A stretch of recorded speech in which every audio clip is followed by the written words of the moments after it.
And here's your rear bumper part number there.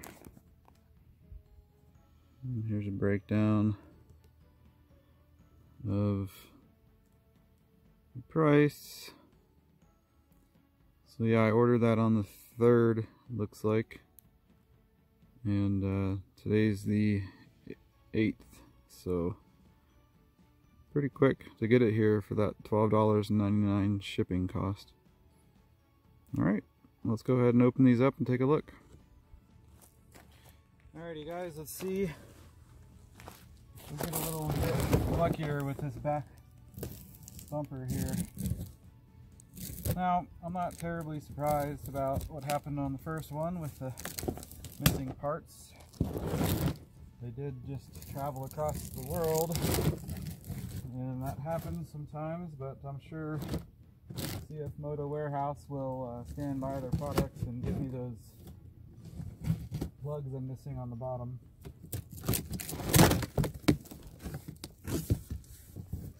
Shouldn't really be too much of an issue.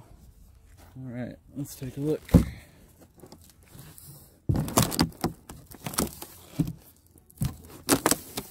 Okay, well, look at that. Something we didn't have the first time around.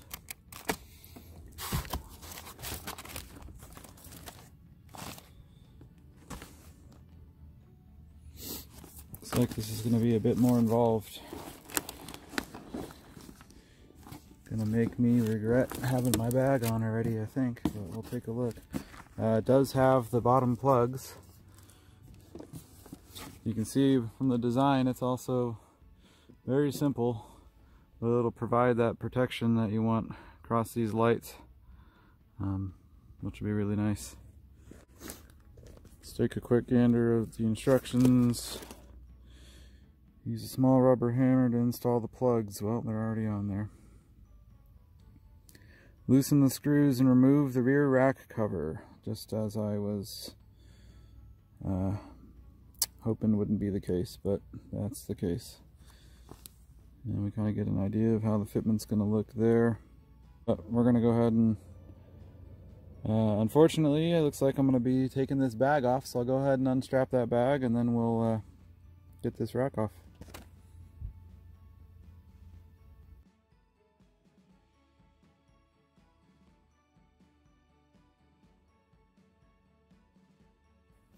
Alrighty guys, I got the bag off and took the rear seat off, just tipped it forward here so that we can get to these bolts, find out what size we need and get those loosened up so we can get this back bumper on.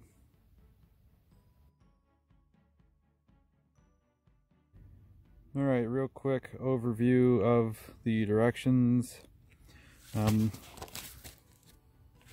Uses the same 5mm Allen bolts, comes with the washers. I found another pair of the lock washers in my loose nuts and bolts. I would recommend maybe snagging some of these from the hardware store. Well, it's going to be like 40 cents for the 4 you need for the whole front and back. And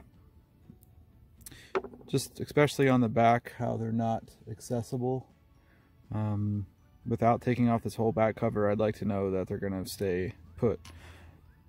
So mainly, if your rubber plugs aren't in, use a rubber hammer and bump them in. Mine were all in already, and all 4 are there. So you actually just have to take off the cover. So it's going to be also those 5mm hex, or Allen rather. So we're going to pop those off in a second. And then that just gives you access to, kind of hard to see in the lighting, but to these same 2 mounting holes like we used on the front bumper. But as you can see, there's no quick release cover back here like in the front, so you have to take this whole panel off. So I really think these will come in a good use there. And then we do not have to deal with the skid plates, but it's actually these bolts here that attach to the existing bumper are going to have to come off and go back on again. And they do have a nut on the back, but it looks like it's pinched between the metal because I couldn't get a tool in there to hold the nut still. So hopefully we can just pop that off, and then the metal itself holds the nut still on the other end. But yeah, so we don't have to mess with, I thought we were going to have to mess with these, but that's all we got to do. So I'm going to pop those off. Now there are 2 bolts holding the bumper on, so the bumper's going to stay still when we take these off, which is nice. We don't have to worry about this sliding around on us. Those are also 13 millimeters, so all the tools I had out for the front were the same for the back here, which is helpful. Alright, so we're going to go ahead and give that, get it going here.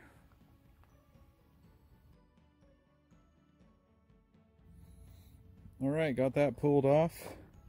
Just left these little hex Allen bolts in their associated holes so I don't lose them, just moved them out of the way. So here's what we're looking for, are just these 2 holes here. I'm going to pull off these bolts down below on the bumper here.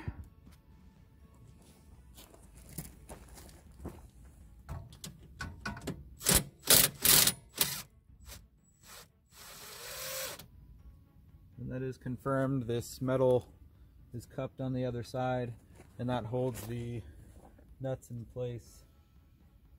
So you don't have to get a tool up under there. Alright.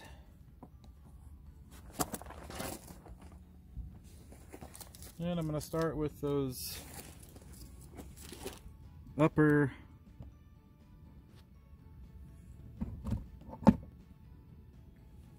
bolts again with our Allen,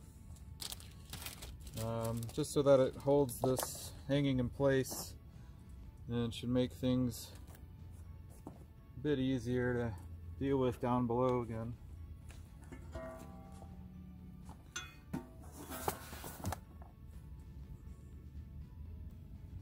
Just putting those lock washers on the bolts real quick.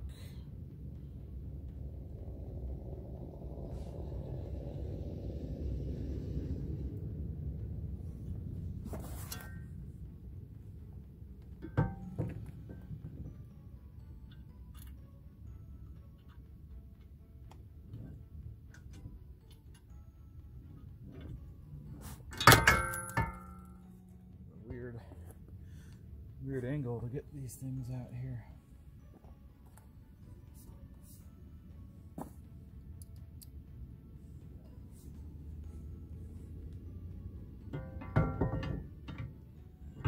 Looks like this one's got those built-in tie-down holes also, which are just the right size for a hook.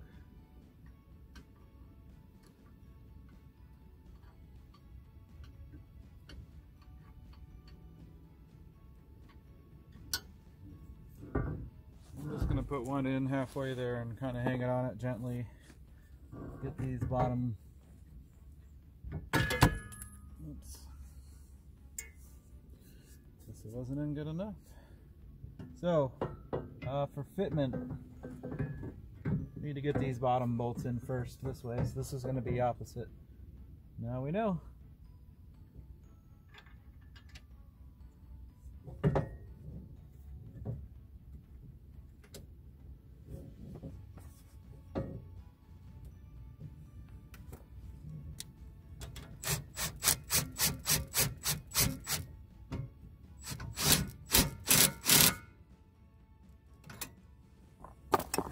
Another set of hands probably wouldn't hurt here.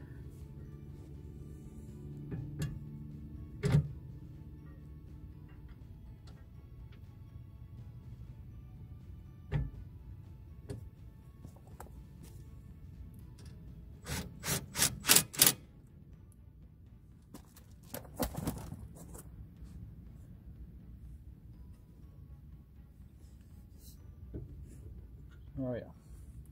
That's the way to do it.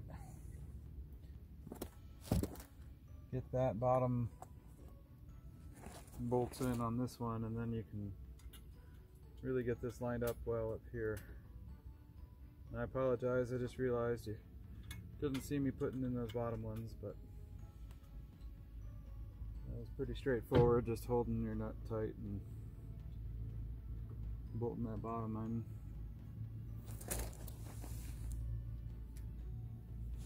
Since I popped that out, I gotta play hunt and peck and find my lock washer. Got it.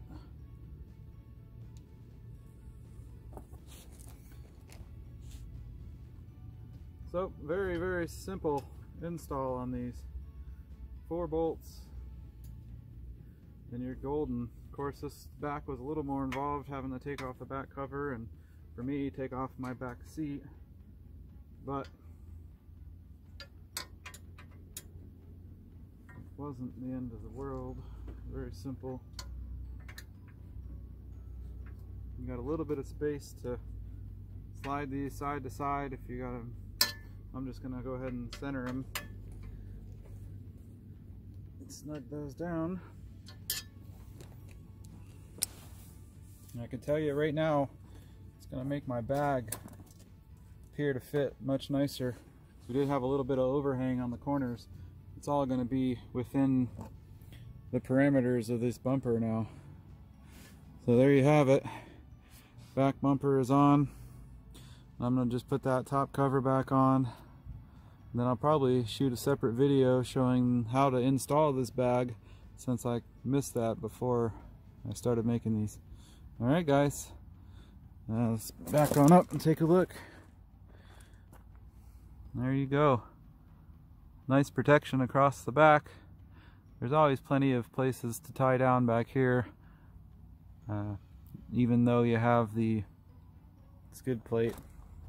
But lots of protection back here. Look at how much this comes back. We'll take a video once we get that bag on and and see how well that fits with the back bumper on, and then we will take a look at how the cover fits with these put on there. We'll see you soon.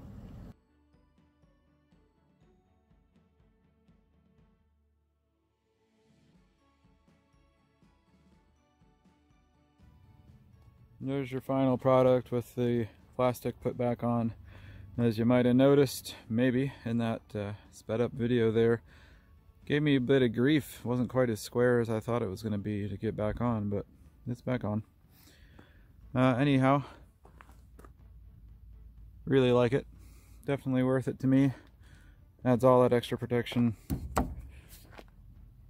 Gives you a place to grab if you need to slide this thing around. Not that that's easy at all, but sometimes you need to on the trailer. And I'm going to put the bag back on and we'll see how that all looks all together. And yeah, really happy so far. Alrighty guys, final walk around here with the new bumpers on.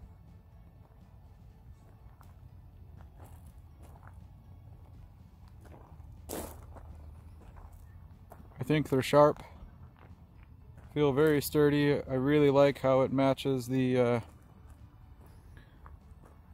same exact thickness of the metal on the built-in bumpers.